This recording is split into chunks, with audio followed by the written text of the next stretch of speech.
Try to see my hair. Yeah, you're good. In my life, I would like to become a travel nurse. I did want to be in the medical field, but not as a nurse.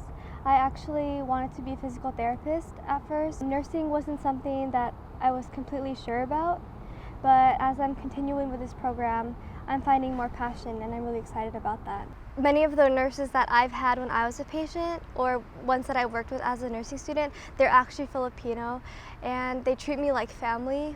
You know, they're always like talking in Tagalog to me, asking if I've been to the Philippines or if I'm Filipino at all. They're so loving and so welcoming, and they offer to help me in any way that they can. And I feel like Filipinos are just welcoming and friendly, like everywhere.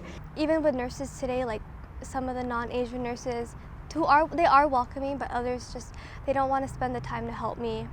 Then I see how they are with some non-Asian students, and just the treatment's just very different, and I don't know if they're aware about that or that's just how they are, but I can't help but feel the differences in how we're treated. None of my family members are nurses, and my cousin and I, who's the same age as me, we're actually the first kids to go to nursing school in our family. Ever since I was younger, my grandpa would always say how he's wanted me to be a nurse for my grandma.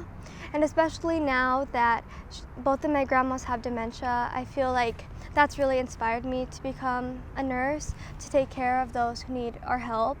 In 10 years, I'd like to see myself with a husband and 2 children, hopefully. I would want my children to do things that make them happy. Whatever path they choose, whatever major they choose in college, I just want them to be passionate about it, to be happy about it. I just want them to remember that they have like their family and their friends with them, and to never be afraid to ask for help, because it's okay. Put it out. My ultimate career goal is to get into documentary filmmaking, like in terms of photography, videography, script writing, blogging, like story writing. I've just been really interested in storytelling and like listening to stories and watching movies and watching TV, because I was just a lonely kid. Now I was a fat kid. Now I was a couch potato, so I just play my video games, watch my TV, movies, whatever. No, I don't really have that much interest in practical careers. I don't know, because none of them really interest me. Like, being a doctor's cool, you save lives, but shit, I don't want to do that for the rest of my life. I believe that you should just do whatever you want to do. Like media studies is fairly competitive because it really depends on your personal creativity. If you stop producing, then you stop making a product, and then you stop working, then you stop making money, and you stop making a living. When you have Filipino parents, they either want you to be a doctor or something that makes like 6 figures, like a year. When my parents were telling me all this stuff, I was just like, okay, I guess I'll do it. But the thing is, it's like, why? I don't enjoy talking about any of this shit, Because they've made it so far, so they just want to see us also, make that same sacrifice and make a good, stable living, so that their sacrifice won't go in vain. I had interest in all these other things, but they told me that wouldn't get me anywhere. It's hard to hear that the stuff that you like doing shouldn't be a priority. One of the issues that I've always wanted to tackle is like the representation of Asian Americans in like media, especially in the United States. And being a Filipino American, I never really grew up with anyone to look up to, like watching TV shows and movies in the 90s and like the early 2000s. So that's why it became a factor to me, because I wanted to show face for my people, to let them know that, hey, like Filipino Americans are worth being shown. Like Filipino Americans are worth representation. I feel like I have a calling to become the voice of other people. Through my projects, I just want to be a platform in which people who can't get their voice out too far can use me in order to promote their message. Let me gather my thoughts. Let's see. I will always remember the first class that I took that was kind of within ethnic studies. It was called Philippine Dance and Culture. And I entered it just not knowing anything about Philippine dance. I think that's really surprising too, because being Filipino, you would think I would hear about these things. It was kind of like learning all of this was familiar. People always talk about that's you connecting to your indigenous self. I want to learn more about this because something feels right. Something is sitting with me in my body, and something about it is pulling me in. And what I've done is, okay, I've learned to do it for myself, but I want to learn how to do that with the community, especially with Philippine dance. Like, what are the pains that our indigenous people are going through, and how can I do that without appropriating their culture? How do I appreciate it and show it? Because these are things that people don't really talk about nowadays. I never really asked my grandparents or my parents about our culture, about our language. The most I knew was its food and the Filipino channel, TFC. So now when I go back home, I'm asking like my grandparents, I'm like, Mama, Papa, what does utang na loob mean? What kind of food is this? Can you teach me how to cook adobo? I'm wanting to explore my roots when I go back home. Because being here in San Francisco, it's just opened my eyes. And it was hard growing up because I wasn't surrounded by my culture, or my family was very Americanized, where it's kind of, this is just how it is, you know. We don't have to talk about it. You don't have to worry about it. We're here in America and that's it. So growing up, I never really asked myself, what does it mean to be Panay? When I see anyone that is willing to learn about our culture and to share it with the community, and to really explore what does it mean to be Filipina or Filipino. So I do believe there's hope, especially in cities like San Francisco. Culture will always be alive and thriving.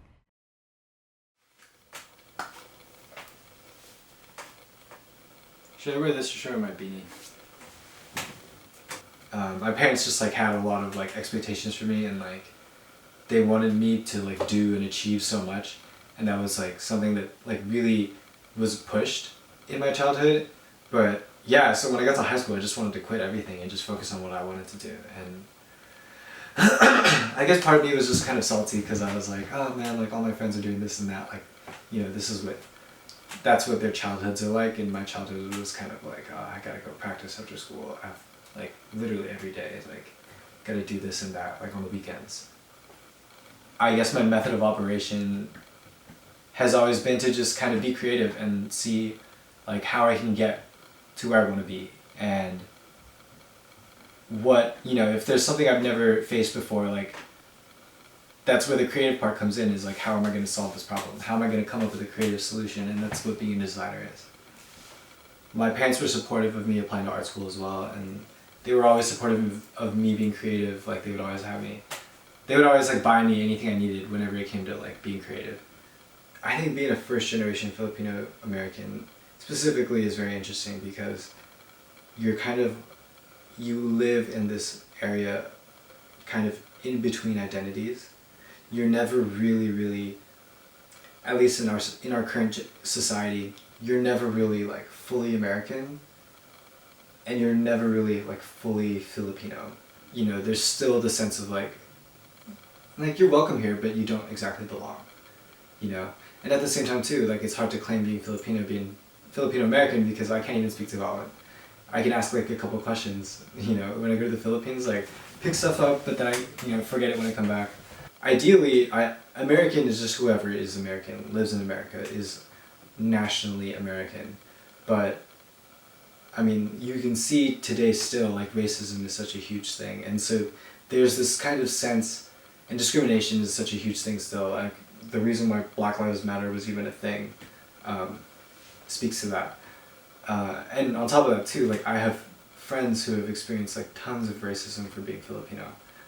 And so yeah, it's hard to take ownership of being American when you are going through that. Being a Filipino has inspired me to want to take care of other people, even if I don't know them. Filipinos are very family-oriented, just to have that effect on other people, to make a difference in their lives when they're helpless or alone.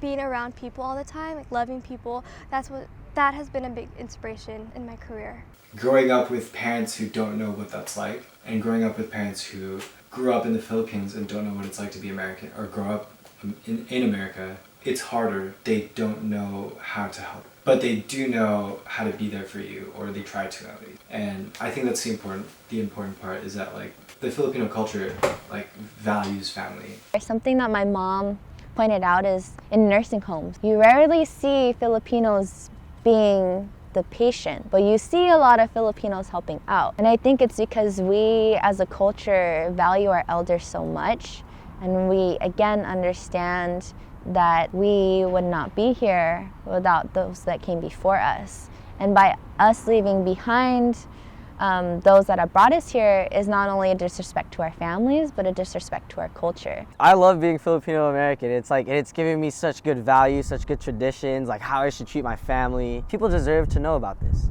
People deserve to know about kapwa, or ideals like kasamahan or kapamilya, or like utang na loob, or like bayanihans or barangays, like all these dope things in the Philippines that would just, oh my God. Like, it's so cool how like inclusive the culture is. It's so colorful, it's so lively, it's shit. I don't know, man. Fuck.